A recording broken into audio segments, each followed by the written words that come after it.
In the last lesson, we did some refactoring and introduced config files. In this lesson, we're going to build a CLI tool to help us run Doctrine ORM and migration commands, as well as our own custom commands. There is actually a great guide to help us get started in the Doctrine ORM documentation. So let's open the Doctrine ORM documentation, and if we scroll down here to the Tools section, we click on that. And this opens up the instructions on how we can create a Doctrine Console CLI interface. If we scroll a little bit down, we see this snippet of code where we require some sort of bootstrap.php, we get entity manager, we specify our custom commands, and then we simply run the application, passing in the commands and the entity manager. So we're going to copy this code. And this is telling us to put this within bin doctrine file, and we're not going to do that. We're going to create our own custom executable file that is going to be our CLI app. So we'll open the code here. Let's open project files. We'll create a new PHP file called my app within the project root. Then we'll paste in the code that we copied, and we'll fill this in step by step. Now, before we continue with this, I want to mention that behind the scenes, I updated some versions of some dependencies in the composer.json. So just make sure to run composer update if you're following along. All right, so the first thing that we need to do is that we need to create this bootstrap.php file. Now, we don't really have the bootstrap.php file. We're kind of bootstrapping everything from public index.php. So if we open public index.php, this is our entry points to the application from the web, and this bootstraps our application and it also runs our web app right here. Now what we can do is that we can extract some parts from here that is responsible for bootstrapping the application and reuse that within the my app as well. Now the only thing that we don't need in the my app is the routes and this part right here. Everything else we pretty much need. So what we can do is that we can actually take this whole thing except the router part. So let's move the router down here and we'll take this whole thing and extract it into a bootstrap.php file. So let's create a new PHP file in the project root called bootstrap.php and we'll paste it in here. Now let's adjust the paths here because we're no longer in the public directory. Let's import these classes, and this bootstrap.php will simply return an app instance. Now, just to go over this one more time, what's happening in the bootstrap.php is that we are requiring the autoloader, we are requiring the path constants, we are loading the environment variable, and speaking of which, we need to adjust this right here for it to work. We are requiring the container, we are setting the container, and we are instantiating and returning a new app instance. Now we can require this bootstrap file within index.php and assign it to a new app variable. So we can do app equals require bootstrap.php, and we still need the container. Now we can get the container from the app instance because SlimPHP actually provides that for us. So we can create a container variable and simply get it from the app object by calling getContainer method. Now we'll take these two lines here, the one that requires the bootstrap and the one that gets the container, and copy it into myapp.php because we need to bootstrap app there as well. So we'll replace this with this, and now we can easily get the entity manager because we have access to the container. So we can do container get entity manager class. Now we're not going to register any custom commands just yet, because I want to first test to make sure that this actually works. So let's open the terminal and simply run php myapp.php list. And sure enough, that works. It lists all the commands that are available within our my app console app. And as you can see, it has the DBAL commands as well as the ORM commands. Now the thing that's missing from here is the migration commands. As you can see, this only contains the ORM and DBAL commands. It does not contain the migration commands. If we run vendor bin doctrine-migrations list, we see these migration commands, but these don't come up within vendor bin doctrine list commands, and therefore it doesn't come up within the my app list commands as well. But that's not a problem though, we can add them as custom commands. Today's video is brought to you by Cloudways. Cloudways is a managed hosting provider that takes away all the hassles of server management by emphasizing performance and simplicity. This allows you to focus on more important tasks to grow your business. So whether you're an agency with several clients or a freelance developer, Cloudways is a great option for your hosting needs. Cloudways can host almost every PHP application on several different cloud infrastructures like AWS, DigitalOcean, and so on.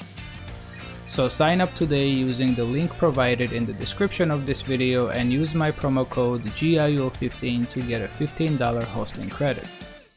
Now let's quickly inspect this console runner run method and see what it does. We see that it's creating some kind of application instance and it's calling a run method on that application CLI instance. Let's inspect the create application method. We see that it's creating a new application instance right here. It's adding some commands here and then it's adding the custom commands that we pass in as argument. The default commands are registered right here. So if we inspect add commands method and scroll down a little bit, we see the DBAL commands right here and we see those ORM commands right here. Console runner.php is from the ORM namespace, right? But if we actually search for console runner, we see that there are 3 console runner PHP files. One is from the migrations, one is from the DBAL, and one is from the ORM. Now we don't care for the DBAL because we're using the ORM, but the migrations one should contain the commands needed for migrations. So if we scroll down to the add commands method, we see those commands right here. So what we can do is that we can simply copy this and paste it into our commands array,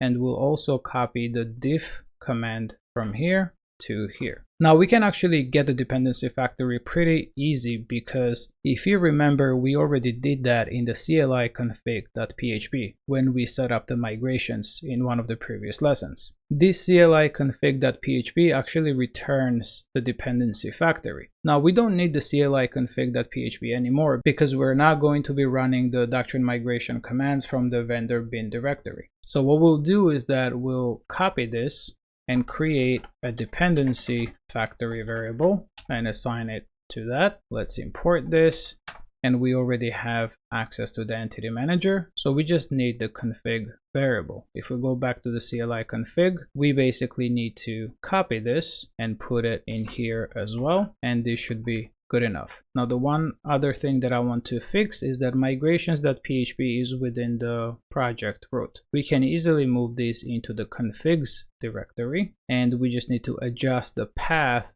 to the migrations directory. We'll also adjust the path here as well.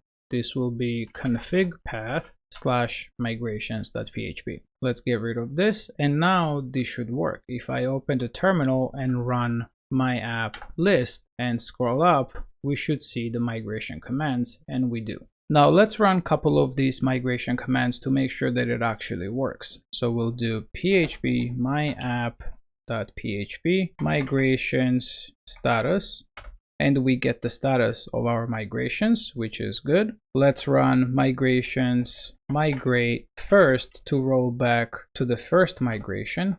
And sure enough, that worked. If we open the database and refresh, we should no longer see the invoice items and invoices table. And sure enough, it's gone. Now we can migrate it back by running the migrate command. And sure enough, that worked. If we refresh, those tables are back. Let's run the diff command, and we're getting no changes detected, which makes sense because there have been no changes to the entities. So let's open invoice entity and make some change. Let's change the amount property from float to integer, and we'll change it to big int. Let's get rid of the precision and scale. Let's run the diff command now. And as you can see, it generated a new migration. If we open the invoices table here, we see that the column is decimal, but if I migrate the database now and refresh, we see that it has been changed to big integer. So everything is working as expected. Now, what about custom commands, you might ask? We might want to add our own custom commands, right? That's the whole point of creating our own myapp.php. To do this, we need to know a little bit about Symfony Console component.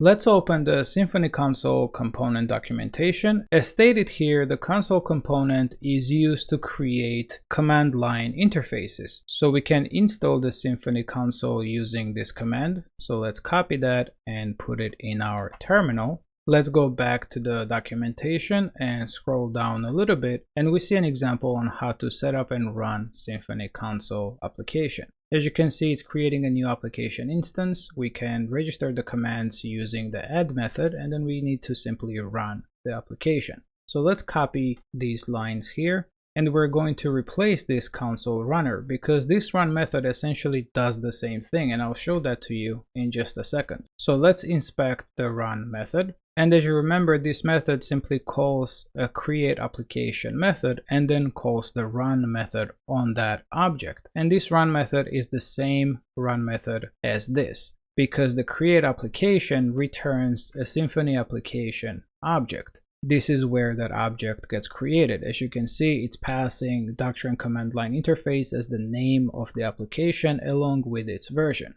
Now, we could of course use the Symfony application from the Doctrine ORM, but it's better to pull in as a direct dependency in our application because that gives us more control over the versioning and just more control overall on the application instance.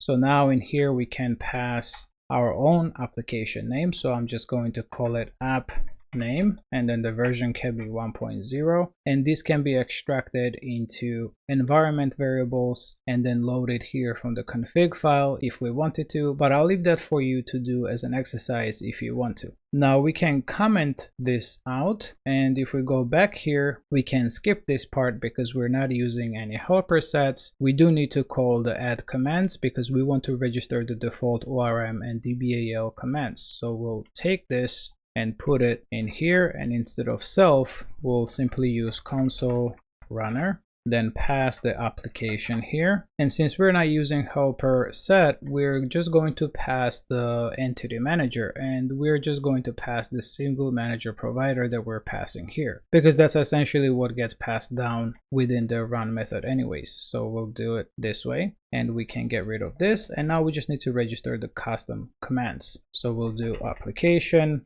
add commands, and now everything should work as before. Let's open the project directory. We can actually get rid of the CLI config.php because we no longer need that. Let's open the terminal. Let's run the list command, and sure enough, that works. It includes the migrations as well as the ORM and DBAL commands. Let's run migrations, migrate. It says that we're already at the latest, which means that it works. Now let's add a custom command. So we're going to create a new directory within the app directory here called commands, and let's create a new class here called my command. Now you can name this in any way you want. We're just going to test it out to make sure that it's working. Before we head back to the documentation, let's simply inspect one of these commands to see what it does. So let's inspect this diff command, and we see that this extends Doctrine command. Let's go in there, and we see that Doctrine command extends some kind of command class. Now this command is actually the Symfony Console command class, and we need to extend that class as well. Let's open the documentation so we can actually understand how we can create custom commands. So if we scroll down here, we see a link to console commands section. We click on that and we see a full documentation explaining a bunch of things. Now we're not going to go through all of these things. We're just going to do the create command part, and this gives us an example command. As you can see, it extends the command class, it defines the command name, and overrides the execute method, which actually executes the command. This method needs to return an integer, success, failure, or invalid constants, or 0, 1, or 2. So let's go back to the code.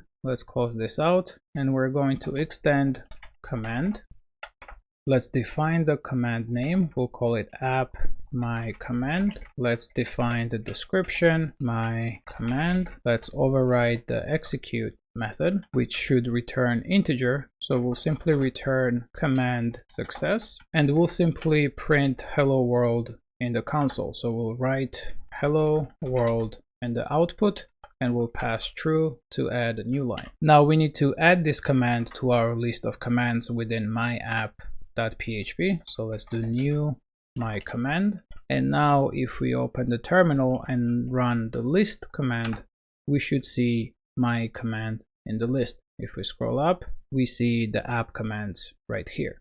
Now we can run this command as well, and sure enough, that works. Now we can do a little bit of refactoring here as well, because we're kind of doing too many things in myapp.php. We are registering these migration commands and we're mixing that with our custom commands. Also, we might want to use dependency injection within the command itself. So we might want to inject some services in the constructor of this command. So we can define the constructor, we'll call the parent construct. We can get rid of this default name argument and simply not pass anything to the parent, and inject some kind of dependency. Let's say we wanted to inject maybe invoice service class, and we wanted to print the total number of paid invoices. So maybe we would do this invoice service get paid invoices, and we would do count on it, something like this. Now this of course is not going to work because auto wiring will not work, because we're simply instantiating the my command class right here and we're not passing anything. So if we open the terminal and we run the command, we see that it's not working. To make this work, we can use a container to get the instance of my command. So we can do class and add get method here. Let's run the command and everything is working as expected. We have no paid invoices, so it's 0. Now we can make this a little bit better by extracting these commands into its own configuration files. We can have the migrations configuration file and we can have custom commands configuration file. So let's create a new config PHP file here called migrations_commands or migration commands, and we're going to copy these. And since these commands require dependency factory, what we're going to do is the similar thing we did with the router. So we'll simply return a closure here that accepts dependency factory as an argument and simply returns a list of commands this way. Let's go back here. I'm going to take these use statements from here and move it here. Let's import this as well. And now within the my app, we're simply going to create a variable called migration commands and require that migration commands config file. So we'll do config path migration commands. We can then take this and pass it right here. Now we of course need to call this because we need to pass the dependency factory as an argument. So we'll pass dependency factory like this, and this should work as expected. Now let's create a custom commands config file. So we'll create a new config file here called custom commands, or we can just simply call it commands.php, and this can simply return an array that contains list of classes. Now we could make this even better and kind of like read the commands directory and read all the classes within the commands directory that extend this command class and simply load them up automatically. But for now, for this app, we're not going to have that many commands, so it's pretty simple to define them in here. So we'll take this my command and simply put it right here. Now within my app, we'll do the same thing. So we'll do custom commands equals require config path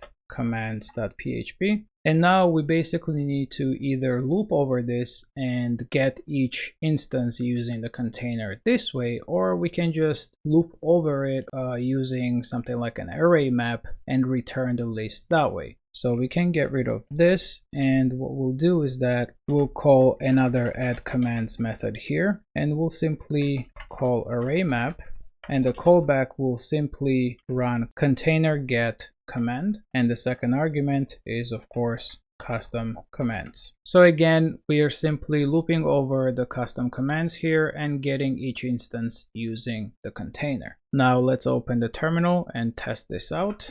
Let's clear this up.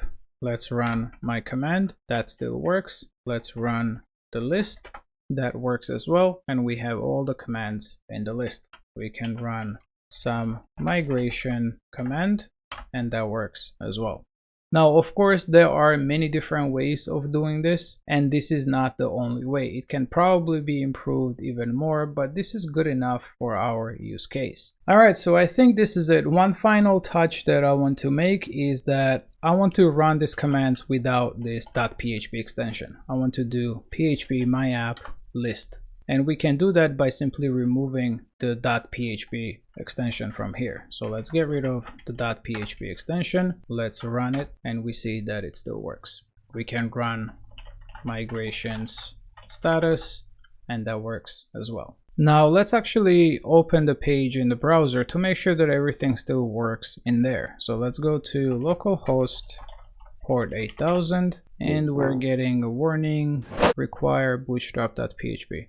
Good that we tested this. So I think I messed up the pathing here. So in public index.php, yeah, we're requiring bootstrap.php, but we're within the public directory, but bootstrap exists in the project root. So we need to add the dir and go one level above. Now this should hopefully work. Let's open the browser, refresh the page, and sure enough, that works. Let's go to invoices page and that works as well. So this is it for this video. Feel free to play around with this, create your own commands, and read up the documentation on Symfony Console. Thank you so much for watching this video and for your support. If you enjoyed it, please smash the like button and subscribe if you haven't already done so. Thanks again, and I'll see you in the next one.